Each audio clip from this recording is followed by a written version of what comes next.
Eusson here, and today we're speaking with Stephen Moore from the Site Foreman. Welcome, Stephen. Morning, John. How are you? Very well. Now, Steve, the Site Foreman. Who's the Site Foreman?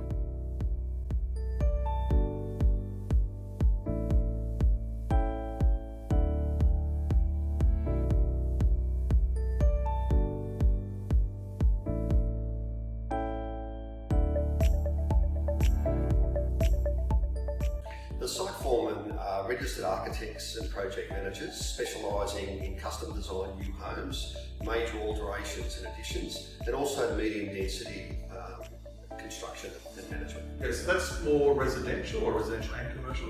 It's primarily residential. Right. So when you say architects and project management, I should say, what's that process? That's a good question, actually. The way that we operate our business is quite unique in that we employ both architects and project managers. So we identify that it's a different skill set. So our registered architects focus on design. Our project managers are all licensed builders who don't build anymore, and they focus on the construction, on the tender side and on the project management. Okay. So if I'm in the market to renovate or to build, do I engage you holistically, or do I engage the architect first or the building component first? How does that process work? Yeah, we have a fairly unique three-step process. So we break down the journey that you go through into three steps. So the first step is architectural design. So you work through with one of our architects. We get your design approved, and then we hand over to the tender side. So the tender team consists of the project managers. So what they're going to do is document your project, put it out to tender with a goal of setting you up with a fixed price and fixed time contract. And then the third step is project management, where we oversee the construction phase from the initial demolition all the way through to handing the keys over at the end. Okay, so what does fixed price actually mean? Fixed price means that when you sign a building contract, the price is the price. Unless you change your mind about something during the build, or we hit what's called a latent condition, which is a condition that a builder couldn't be aware of prior to tendering the job, which is quite unusual. It doesn't happen very I often. think I like the sound of that. I mean, because we hear about renovations, we hear about builds and blowouts. And one of the questions I wanted to ask was, how do you stick to budget? But what you're saying is, if you are quoting on a fixed price, really that solves that issue, doesn't it? Absolutely, and it all ties back to the architectural design, and the relevance of that is we want to spend time with you going through your design. It's very important that we spend enough time, we don't rush through that process, so that you have a full understanding of what's going to be delivered. And to that end, all our architects work in a three-dimensional program called Revit.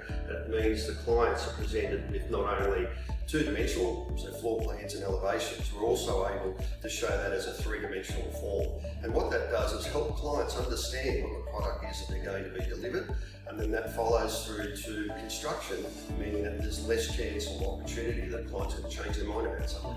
I guess, is it more cost effective to engage in a company like the Site Foreman, where you have the architect and the build in the one spot? Absolutely.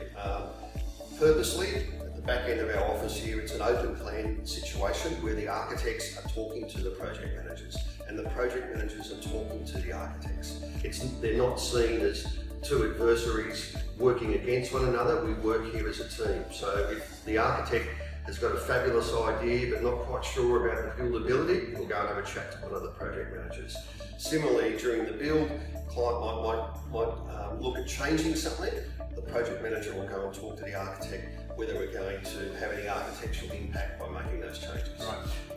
Right. Historically, architects, my knowledge is that they have a creative license. So they build the fantasy, and the builders actually make it happen. So often they come to crossroads because they're both very respectable roles, but in this case they're working together. I guess that takes a lot of that angst away.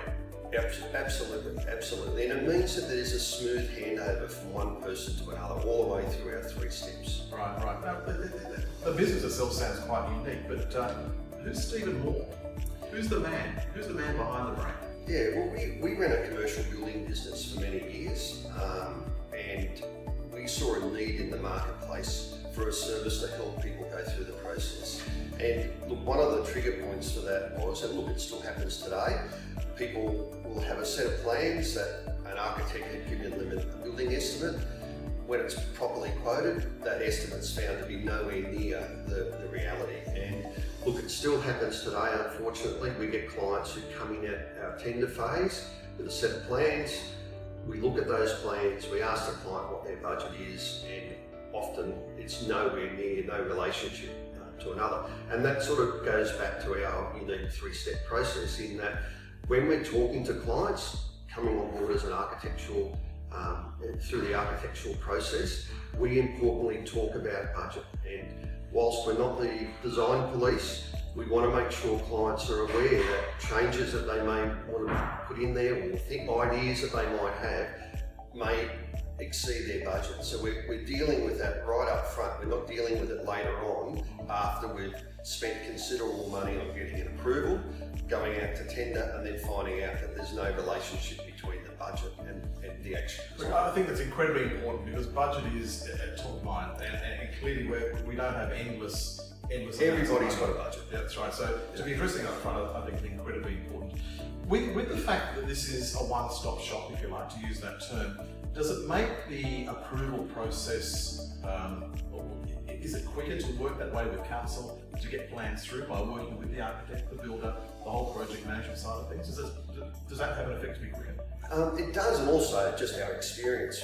Typically we're running over 100 projects at any one time in Sydney, so we have experience in every council in Sydney, and often we've got multiple applications going through each council at the same time. So our client services team have a very good relationship with council and council planners, and we find that helps us get our projects approved quicker. So is there an estimate or an estimated time that you can quote for the approval process, or is it really case by case? Look, with COVID, things have changed a little bit, and that is that most councils aren't fully staffed. They're still not fully staffed back on premise, so they've got planners that are working from home. So that process is a bit slower than what it tends to be.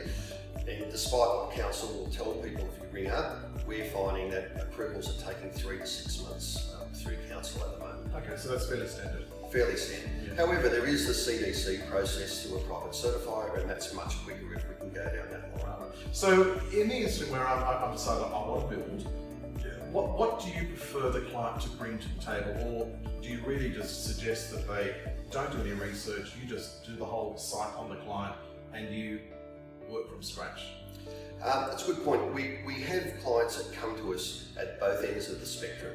We have clients that come literally with a box full of photos, ideas, magazine clippings, and very firm ideas. And we have other clients that come to us with just some ideas. We've got 5 bedrooms and we've got open plan. We can deal with clients that are either way. Importantly, we don't rush them through that design process. So some clients need to see what's being designed in order to visualise and be able to accept that that's the way that they want to live. Given that this is a very customised approach that we have, so none of our architects come with a particular style. Yes. It's all about what the client is looking at doing, and our role is to turn that into good architecture. So you mentioned fixed price before, but how do we get to the fixed price tender? Okay, so what happens is in our tender phase, one of our project managers obviously will be armed with your plans, your approved plans. He'll come out and visit you, and what we're going to do is develop a document called the scope of works. So the scope of works is absolutely integral in getting this right. So what the scope of works is the written version of what it is that you're building. So we're going to very accurately describe, from a builder's point of view, what it is that you're looking at building. The builders can then take that document and apply their costings to that, and that's how we get to a fixed price contract. Right, okay. So scope of works, I mean, that means everything in writing, so it's all everything's in writing. No, there's no innuendo? No. Okay, so that's where the budget comes into it. I like the sound of this. It works very well. Potentially saving money. You're absolutely saving money. And look, it's funny you should say that. We have clients that come to us that have run their own tender process and found that for example, they've had prices from 1 million to 2 million, and every builder's quote seems to be different. The clients can't understand why there's such a variance. And the key to that is because they don't have the scope of works, where it's not detailed specifically, and it's not a document written by a builder for a builder. Right. Stephen, what's the difference between the architectural journey and the design journey? It's a good question, John, and it is a journey. People have a choice when you're going down the custom build route, whether you hire an architect who does a design for you, and then that project can be put out to tender, or whether you go to a company which has in-house, they're builders that have an in-house design team. And I think fundamentally the problem with that journey is that once the design's done by the design build company, they own that design. So they do the design, you get a quote from them, and you're not happy with that quote, you can't take that design to another builder and get a quote. Whereas if you go down the architectural route, you own the plans. You can go and get a quote from anybody in Sydney. And I think that there's a big difference there. And the other problem with the design build model is often they'll have a cheaper upfront design fee, which gives clients, I suppose, a false sense of security that it's a cheaper fee, let's go down that route. But in the long run, it can prove very costly. I had one client over at Eusson where they said to the company, we don't care, we want to buy the rights off you. And they paid $60,000 for the rights to that design to be able to go and get a quote from somebody else. Wow, amazing. So, I guess in that process, if a couple come in, or a couple with a partnership come in, and they're in disagreements, and it's a question dear to my heart. How do you manage that process? Because no one's wrong and no one's right. So how do you unify their decision to go forward with a particular idea?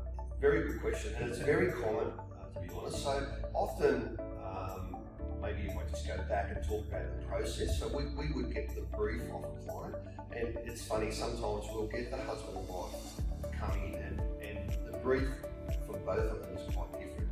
So what we'll do is we'll actually prepare 2 concept drawings, call it his and her brief, concept drawings, and what you find is it becomes obvious to the couple, and obviously most couples work as a team, and when they see different aspects of each other's brief in a concept, they're able to then take that and then formulate that into one further concept and develop it from there. Right. So you are the psychologist. It's just a hidden Stephen we don't know about. It's not me, it's the architects. They're fantastic. They're very good at being able to deal with that, because this is a very emotional journey that people go. Absolutely, and it's a big ticket item, so you need to get it right. Yeah, and look, for most people, they will only do this once in a lifetime. We have clients that say to us, look, we've been saving or been working towards this for 20 years and now we're ready to go. So it is a big commitment, both financially and emotionally for clients. So Stephen, how do people find out about the Site Foreman? Probably the easiest way is to either ring us on our 1300 number or visit the website and lodge an inquiry there. From there, one of our design consultants can be organised to come out with a free, no obligation site inspection. Okay, well clearly if you have a renovation project or a build on the go, the Site Foreman is the company to find out about. Would you please thank Stephen Moore from the Site Foreman?